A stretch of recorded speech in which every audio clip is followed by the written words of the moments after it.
Hello friends, good morning ಎಲ್ಲರಿಗೂ. ಇವತ್ತು February 1 ಮಾರ್ಗಶಿರ ಮಾಸದ್ದು ಒಂದು ತುಂಬ ಒಳ್ಳೆಯವಾದ ದಿನ. ಹಾಗಾಗಿ ಇಲ್ಲಿ ನದಿ ಸ್ನಾನ ಮಾಡೋಣ ಅಂತ ಬಂದಿದ್ವಿ. ಇದು ಬಂದು ನಮ್ಮ ಶ್ರೀರಂಗಪಟ್ಟಣ ನಿಮಿಷಾಂಬ ತಾಯಿ ದೇವಸ್ಥಾನ. ಪ್ರತಿ ವರ್ಷವೂ ಬರ್ತಾ ಇರ್ತೀವಿ. ಮರ್ತ್ಕೊಬಿಟ್ಟಿದ್ದೆ. ನಮ್ಮ ಅದಕ್ಕೆ ಫೋನ್ ಮಾಡಿದ್ರು ಮಾರ್ನಿಂಗ್ ಎಲ್ಲ ಹೋಗೋಣ ಅಂತ. ಅಣ್ಣ ಅದಕ್ಕೆ ಮತ್ತು ಎಲ್ಲರೂ ಬಂದಿದ್ವಿ. ಎಲ್ಲರೂ ನದಿ ಸ್ನಾನ ಮಾಡ್ತಾಯಿದ್ವಿ. ಮಗಳು ಮತ್ತು ರಾಜು ಮಧ್ಯೆ ಹೋಗ್ತಾ ಇದ್ದಾರೆ. ಅವರು ಸ್ನಾನ ಮಾಡಿ ನಾನು ಮಾಡಿ ಸೂರ್ಯ ಮುಳುಗೋದು ಅನ್ನೋದೆಲ್ಲ ಒನ್ ಟೈಮ್ ಅಂತಲ್ಲ, ಮುಳುಗಿ ಹಾಗೆ ಅದರ ಬೆಳಗ್ಗೆಗೆ ಹುಟ್ಟೋ ದಿನ ಅಂತ ಬರುತ್ತೆ. ಅದು 31ನೇ ತಾರೀಕು ಜನವರಿ ಇರುತ್ತೆ. ಹುಟ್ಟೋದು ಫೆಬ್ರವರಿ 1ಕ್ಕೆ ಅನ್ನುವಾಗ ನಾವು ಆ ಮಾಸದಲ್ಲಿ ಯಾವಾಗಲಾದ್ರೂ ಸಂದು ಬಂದು ಸ್ನಾನ ಮಾಡಬೇಕು. ತುಂಬ ಒಳ್ಳೆಯ ದಿನ ಅಂದ್ಬಿಟ್ಟು ಬಂದಿದ್ದೀವಿ. ತುಂಬ ಚೆನ್ನಾಗಿತ್ತು. ಆಮೇಲೆ ಆಲೆ ಸುಮಾರು 1,000 1,00,000 ಜನನೇ ಬಂದು ಆಲ್ರೆಡಿ ಮಾಡಿ ಹೋಗ್ತಾಯಿದ್ರು. ನೋಡಿ ಎಷ್ಟು ಬೆಳಕಾಗಿತ್ತು.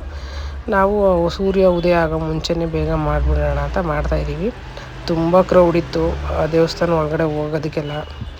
ಹಾಗಾಗಿ ಈಗ ಪ್ರಸಾದಕ್ಕೆ ಅಂತಾರೆ ತುಂಬ ಚೆನ್ನಾಗಿ ವ್ಯವಸ್ಥೆ ಸಹ ಮಾಡಿದರು. ಹೋದ ಸಲಿಗಿಂತ ಈ ಸಲ ಚೆನ್ನಾಗಿ ಮಾಡಿದರು.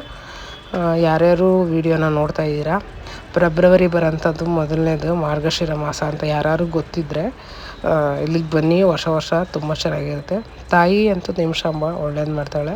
ಹಾಗೆ ನಾವು ದರ್ಶನ ಮುಗಿಸ್ಕೊಂಡು ಅರಳಿ ಮರನ ಸುತ್ತಿ ಈಗ ಪ್ರಸಾದಕ್ಕೆ ನಿಂತಿದ್ದೀವಿ. ಕ್ಯೂ ನೋಡಿ, ಅಲ್ಲೆಲ್ಲ ಕ್ಯೂ ಆಗಿ ನಿಂತಿದ್ದಾರೆ. ರಾಜು ಬಾತ್ ಕೊಡ್ತಾರೆ ಅಂತ ಅಲ್ಲೋಗಿ ನಿಂತ್ಕೊಬಿಟ್ರು. ನಾನಿದು ಉಪ್ಪಿಟ್ಟು ಕಚ್ಚಿ ಬಾತ್ ಕೊಡ್ತಾರೆ, ನಾನು ಇಲ್ಲಿ ನಿಂತಿದ್ದೀನಿ.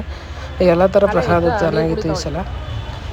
ನನಗೆ ಪುಳಿಯೋಗರೆ ಸಿಗಲಿಲ್ಲ. ರಾಜುಗೆ ಬಾತ್ ಸಿಕ್ತು. ಅದಕ್ಕೆ ವಡೆ ಮಾರೋದ ಹತ್ರನೇ ಕುತ್ಕೊಬಿಟ್ಟವ್ರೆ. ವಡೆ ಬೋಡಾದರೆ ರಾಜುಗೆ ಸಖತ್ ಇಷ್ಟ. ಅದಕ್ಕಾಗಿ ಅಲ್ಲೇ ಕುತ್ಕೊಬಿಟ್ಟವ್ರೆ. ಇವಾಗ ನನ್ನ ಮಗಳು ಮಲ್ಲಿಗೆ ಹೂವು ತೊಗೊಳಮ್ಮ ಅಂದು, ಹಂಗಾಗಿ ತೊಗೊಂಡೆ. ಚೆನ್ನಾಗಿ ಕಾಣಿಸ್ತಿದ್ದೀನಿ ಅಂತ ಇದ್ದಾರೆ. ಇದೇ ಖುಷಿಗೆ ನಾವು ಮನೆಗೆ ಹೊರಟ್ವಿ. ದರ್ಶನ ಎಲ್ಲ ಆಯಿತು.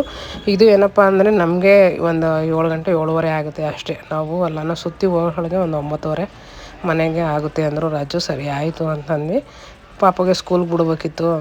ಸರಿ ಆಯಿತು ಅಂದ್ಬಿಟ್ಟು ಬಂದ್ವಿ. ಒಂದೇನು ಯಾಮಾರಿದ್ವಿ ಅಂದರೆ, ಪ್ರೋಟೀನ್ ತಗೊಳ್ಳೋಣ, ಈ ಬಜ್ಜಿ ಬೋಂಡ ಏನೋ ಬೇಡ ರಾಜು, ನನಗೆ ಇದು ತಗೊಳ್ಳಿ ಅಂತ ಅಂದರೆ ಈ ಅಮ್ಮ ಒಂದು 100 ರೂಪಾಯಿ ಕಿತ್ಕೊಬಿಡೋದ. ನಾನೆಲ್ಲ ಒಂದು 20 ರೂಪಾಯಿ 40 ರೂಪಾಯಿ ಅಂದರೆ 100 ರೂಪಾಯಿ ಕೊಡಿ ಅಂತು. ಸರಿ ಆಯಿತು ಅಂತ ಕೊಟ್ಟು, ಈಗ ಸಂಗೀತ ಹೇಳ್ತಾಯಿದ್ರು. ಅದು ನನ್ನ ಇಷ್ಟವಾದ ಮಂಜುನಾಥನ ಬಗ್ಗೆ ಹೇಳ್ತಾಯಿದ್ರು.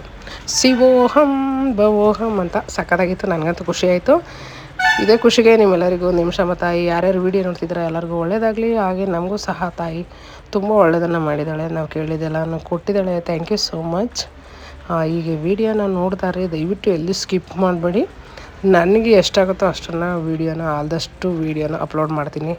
ಎಕ್ಸ್ಟ್ರಾ ಏನೇನು ಕಲಿಬೇಕು ಎಲ್ಲ ಕಲಿತಾ ಇದ್ದೀನಿ. ಇದಾಗಿತ್ತು ನಮ್ಮ ಮಾರ್ಗಶಿರ ಮಾಸದ ವೀಡಿಯೋ. ದಯವಿಟ್ಟು ಎಲ್ಲರೂ ವೀಡಿಯೋನ ನೋಡಿ.